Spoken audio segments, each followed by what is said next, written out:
Students to AIB education and study with Anas sir. So basically आज की इस class में एक छोटा सा टॉपिक हम कवर करने वाले हैं जो कि हमें जब पता होना चाहिए। तो बेसिकली टॉपिक का नाम है भारत के अंदर राष्ट्रपति चुनाव।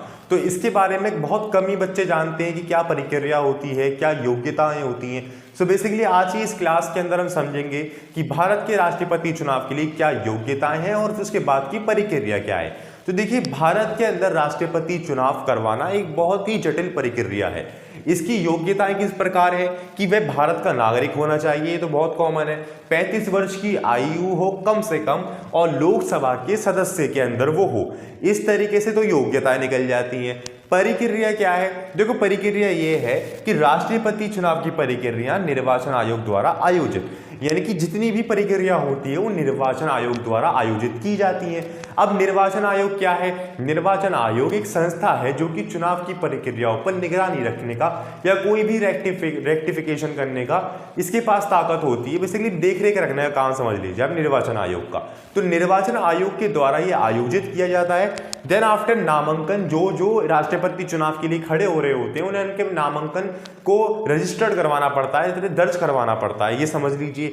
फिर उसके बाद मतदान यानी कि अब ये जो मतदान होता है ना, ये विशेष टाइप का मतदान होता है। ऐसा नहीं हम और आप जाके मत देंगे वहां पे, ऐसा नहीं होता। ये संसद के सदस्य इनको वोट देते हैं और साथ में राज्य विधानसभा के सदस्य इनको वोट देते हैं। ये एक विशेष प्रक्रिया होती है क्योंकि इसको राष्ट्रपति चुनाव चुने जाने हैं। अब अल्टीमेटली इसको भी ही जनता चुन रही है। खुद ही आप सोचो कि संसद के अंदर जो लोग बैठे हुए हैं, विधानसभा के अंदर जो लोग बैठे हुए हैं, वह वही तो है जो हमने चुन के भेजे। तो इनडायरेक्टली वे के अंदर राष्ट्रपति और प्रधानमंत्री का चुनाव भी हम ही लोग ही कर रहे हैं। इस तरीके से आप समझिए, ठीक है। तो इसके अंदर जनता का कोई इन्वॉल्वमेंट इतना नहीं होता, इसको राज्य और विधानसभा और संसद के लोग ही वोट देते हैं। फिर मतगणना यानी काउंटिंग होती है। काउंटिंग करने के बाद जो जिसकी जीत होती है उसकी घोषणा कर दी जाती है। देन आफ्टर वो शपथ ले लेते हैं। तो ये होती है राष्ट्रपति चुनाव की प्रक्रिया।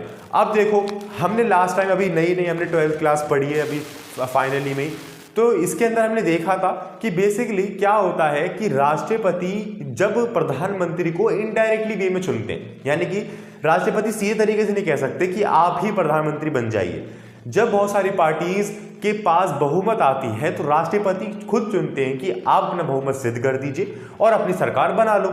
जैसे कि उस समय पर, किस समय पर आपको बताना है कि जिस समय पर राष्ट्रपति ने बीजेपी को अपने पास बुलाया था कि आपको हम 13 दिन का समय देते हैं, आप अपनी बहुमत सिद्ध कर दीजिए और आप अपने प्रधानमंत्री बन जाइए या फिर आप सत्ता में आ जाइए। मगर वो सिद्ध नहीं कर पाए तो उनकी सरकार भी नहीं बन पाई। तो इस तरीके से राष्ट्रपति इनडायरेक्टली वे के अंदर भी प्रधानमंत्री को इलेक्ट कर सकता है। सो इस तरीके से आज की इस क्लास के अंदर हमारा ये important topic finish. So hopefully आपको समझ में आया होगा। सो स्टूडेंट्स, हम कुछ समय बाद अपनी क्लास 12th की स्टडी को दोबारा से शुरू कर देंगे क्योंकि हमारे पास जो नए बच्चे आएंगे उनकी पढ़ाई भी शुरू करवानी है। बट उससे पहले जो ये छुट्टियों के दिन चल रहे हैं इसमें आप थोड़ा एंजॉय भी कीजिए और थोड़ा थोड़ा पढ़ते भी रहिए, क्योंकि एकदम सब चीज़ छोड़ना अच्छी बात भी नहीं होती। जैसे कि हमने आज एक इंपॉर्टेंट टॉपिक कवर किया है ना राष्ट्रपति चुनाव के बारे में, इसी तरीके से हम हर दिन कुछ ना कुछ इंपॉर्टेंट टॉपिक जरूर पढ़ेंगे जिससे हमारे माइंड के अंदर जो है पढ़ाई पूरी तरीके से ना छूटे। कुछ हम रिकैप करते रहे अपनी पढ़ाई का भी और हर एक इंपॉर्टेंट टॉपिक का भी। सो मिलते हैं नेक्स्ट क्लास के अंदर इसी तरीके से एक इंटरेस्टिंग एंड इंपॉर्टेंट टॉपिक के साथ।